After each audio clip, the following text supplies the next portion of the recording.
మోదీ, అమిత్ షా యొక్క ప్లాన్ ఏంటో ఏ రాష్ట్ర రాజకీయాలకు కూడా అందవు. వాళ్ళు ఏం ప్లాన్ చేస్తున్నారో, ఎలా ప్లాన్ చేస్తున్నారో, ఎట్నుంచి ఏ విధంగా కొడతారో ఎవరూ కూడా ఊహించరు. ఒకవేళ రాష్ట్ర రాజకీయాలకి వాళ్ళు అర్థమైతే ఒకవైపే అర్థమవుతారు. వాళ్ళు 4-5 వైపుల నుండి వస్తారు. అది ఎలా వస్తారో తెలియదు. అష్ట దిగ్బంధనం కూడా చేస్తారు. ఈరోజు బీహార్లో ఎన్నికలు గెలవడానికి ప్రధాన కారణం అదే. పనికిరాని వెధవలు, రాజకీయం చేతగాని కొంతమంది ఈవీఎంలు అనుకుంటూ ఇప్పటికీ పబ్బం గడిపేస్తున్నారు తప్ప వాళ్ళు చేసినటువంటి పనులేంటి, వాళ్ళు చేసినటువంటి లోపాలేంటి, అడ్మినిస్ట్రేషన్లో లోపాలేంటి తెలుసుకోలేకపోతున్నారు. రాహుల్ గాంధీకి ఇప్పటి వరకు పరిపాలన అంటే కూడా తెలియదు. ఒక ఎంపీ ఎలా ఉండాలో కూడా ఆయనకు తెలియదు. ఒక ముఖ్యమంత్రి పక్కన పెట్టిన ఒక ఎంపీ ఎలా ఉండాలో కూడా తెలియదు ఆయనకి. అడ్మినిస్ట్రేషన్ గురించి ఏమీ తెలియదు.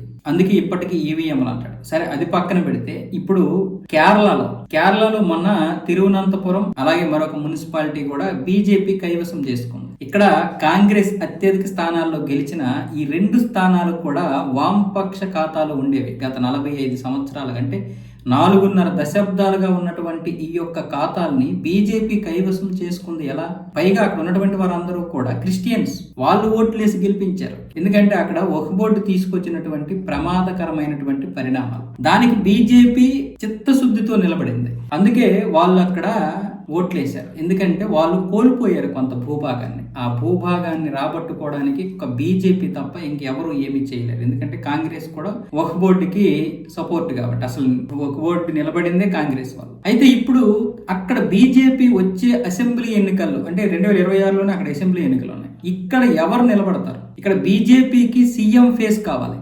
ఆ సీఎం ఫేస్ ఎవరు? ఆ సీఎం ముఖ చిత్రం ప్రధానం. ఇంతకుముందు చాలా వాళ్ళని పరీక్షించారు. ఇంతకుముందు సురేష్ గోపి కావచ్చు, రాజీవ్ చంద్రశేఖర్ కావచ్చు, వీళ్ళందరూ కూడా సరైనటువంటి నాయకులు అంటే ఒక సీఎం క్యాండిడేట్ కాదని తేలిపోయింది. అంటే వాళ్ళని పరీక్షించారు, ప్రాక్టికల్ గా పరీక్షిస్తారు. నరేంద్ర మోదీ కావచ్చు, అమిత్ షా కావచ్చు, నడ్డా కావచ్చు. వాళ్ళు ప్రాక్టికల్ గా పరీక్షించిన తర్వాత అది కాదు అని తేలిపోయిన తర్వాత ఇంకొకళ్ళు దింపుతారు. అందుకే గత సంవత్సర కాలంగా శశి థరూర్ గారు అటు కాంగ్రెస్ కు దూరం అవుతూ వస్తున్నారు, ఇటు బీజేపీకి దగ్గర అవుతూ వస్తున్నారు. శశి థరూర్ గారు కూడా జాతీయ భావజాలం మెండుగా ఉన్నటువంటి వ్యక్తి. ఆయనకి నరేంద్ర మోదీ గారు పాలన నచ్చింది. పైగా కాంగ్రెస్ లో ఇప్పుడు 3 సార్లు వరుసగా గెలిచిన కాంగ్రెస్ ఇక్కడ రాదు అని ఆయనకి తేలిపోయింది. ఆయనకి ఏంటంటే కేరళకి ఒకసారైనా సీఎం గా ఉండాలనేది కోరిక. ఆ కోరికనే బీజేపీ పార్టీ పట్టేసింది. సీఎం చేసే బాధ్యత మాది, కానీ మీరు కేరళలో మీ యొక్క పట్టుని పెంచుకోవాల్సినటువంటి బాధ్యత మీది. మేము దానికి మీకు హామీ ఇస్తున్నాం. మీకు నచ్చితే రండి, లేదంటే కాంగ్రెస్ లోనే ఉండండి, మాకు ఎటువంటి అభ్యంతరము లేదు అని శశి థరూర్ గారికి అయితే చెప్పడం జరిగింది. అందులో ఎటువంటి సందేహము లేదు.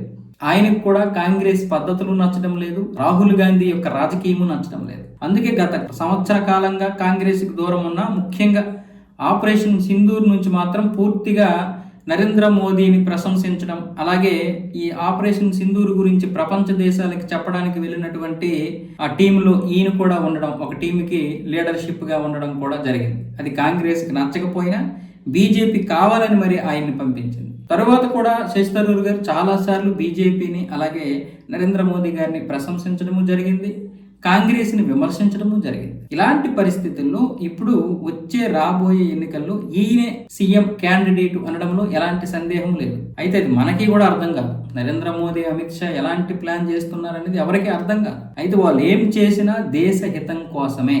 ఇటు వాళ్ళనటు అటు వాళ్ళనిటు ఏం చేసినా దేశ హితం కోసమే చేస్తారు. అదొక్కటే మనం దృష్టిలో పెట్టుకోవాలి.